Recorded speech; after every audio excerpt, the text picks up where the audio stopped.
மாற்றம் வேண்டும் மாற்றம் வேண்டும் சொல்லிக்கிட்டே இருக்கோம். மாற்றம் மாற்றம் வாயில சொன்னா மாற்றம் உருவாகிருமா?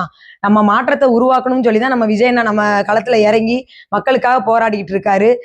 விஜய் அண்ணா வந்து களத்துல இறங்கி நான் 200 கோடியை விட்டுட்டு வந்திருக்கிறேன், உச்சகட்டத்துல இருந்து நாக்கி அவன் இறங்கி உங்களுக்காக வந்திருக்கேன்னு சொன்னா அதையும் மக்கள் குறை சொல்லிட்டு தான் இருக்காங்க. 200 கோடியை விட்டுட்டு 500 கோடி அடிக்க வந்திருக்காரு அப்படின்னு.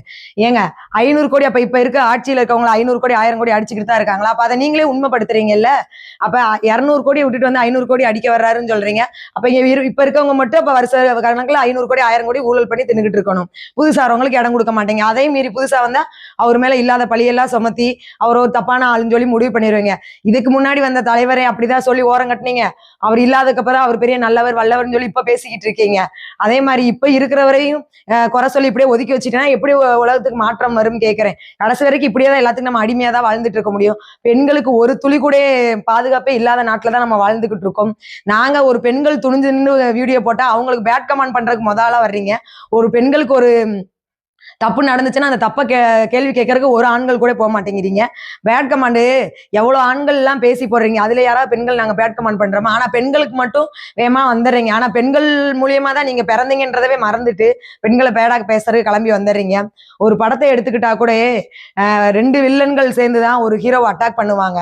அது படத்துல மட்டும் நடக்கலங்க, ரியலாவும் நடந்துகிட்டு தான் இருக்கு. விஜய் அண்ணா தேர்தல் களத்துல இறங்கினதுக்கு அப்புறம் எல்லாரும் விஜய் அண்ணாவோட எதிரிகள்லாம் ஒண்ணு கூடிட்டு இப்ப அவர் ஆட்சிக்கே வரக்கூடாதுன்னு சொல்லி அவர் அட்டாக் பண்ணிக்கிட்டு இருக்காங்க. மக்களாகிய நம்ம தான் அதை புரிஞ்சுக்கிட்டு விஜய் அண்ணா நம்மளுக்காக மட்டும்தான் வர்றாரு. கண்டிப்பா ஒரு உச்சகட்டத்துல இருந்து இறங்கி வர்றாரு. ஒன்னும் சாதிக்க முடியாம அவர் வரல. ஏற்கனவே ஒரு விஷயத்தை வந்து சாதிச்சுட்டு அதுல வெற்றி பெற்றுட்டு நமக்காக இருந்த மக்களுக்கு நமக்காக போராடுவோன்ற ஒரு காரணத்துக்கு உயர்ந்தான் வர்றாரு. அவரை குறை சொல்லிக்கிட்டு இருக்கவங்க குறை சொல்ற இடத்துல மட்டும்தான் கூட்டம் சேர்த்துட்டு நிப்பாங்களே நொழிஞ்சு விஜய் அண்ணா மட்டும்தான் லீடரா குறையெல்லாம் காதுல வாங்க மாற்றத்துக்காக போராடி லீடரா ஜெயிச்சு நம்ம முன்னாடி வந்து நின்றுட்டு இருக்காரு.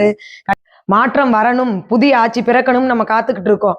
அந்த மாற்றத்துக்கான கதவு தட்டப்படுகிறது. அதை திறக்கிறவர் யாரு? நம்ம விஜய் அண்ணா தான். விஜய் அண்ணால் வந்தால் மாற்றம் வரும். ஏன்னா அவர் பேசுறது வந்து சினிமா வசனம் இல்ல, மக்களின் உணர்வு. மக்களோட கஷ்ட நஷ்டங்களை உறக்க சொல்லிக்கிட்டு இருக்காரு. விஜய் அண்ணால் வந்தால் மாற்றம் வரும். ஏன்னா அவர் யாருக்காகவும் வரல, மக்களுக்காக மட்டும்தான் துணிஞ்சு நின்றுட்டு இருக்காரு. விஜய் அண்ணா வந்தா மாற்றம் வரும். ஏன்னா அவர் பின்னால் நிற்பது ரசிகர்கள் மட்டும் இல்ல, ஒரு புதிய தலைமுறை பிறக்கும். விஜய் அண்ணா வந்தா புதிய அரசியல பிறக்கும். நண்பர்களை கண்டிப்பா நம்புவோம். மாற்றம் ஒன்றே மாறாது. மாற்றத்தை எதிர்பார்ப்போம். அது விஜய் அண்ணா மூலியமா நமக்கு மாற்றம் வரும்.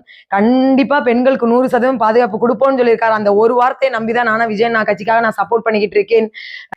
மாற்றம் வருமானு கேட்காதீங்க. மாற்றம் வந்துருச்சுன்னு நினைச்சு விஜய் அண்ணாவுக்கு ஓட்டு போடுங்க.